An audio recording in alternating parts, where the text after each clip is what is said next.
Ipapakita ko sa inyo guys kung paano gumawa ng napakasimple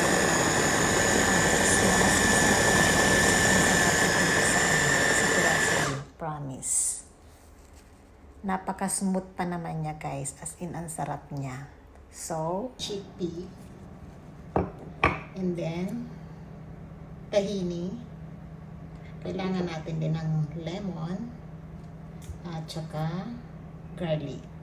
Tapos, lalagyan din po natin yan ng konting asin, water, at saka cumin.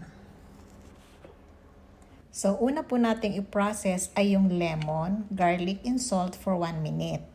Then, ilagay na po natin yung tahini. I-process po natin for about 2 minutes. And after tahini, ilagay na po natin yung chickpea, 4 tablespoons of water.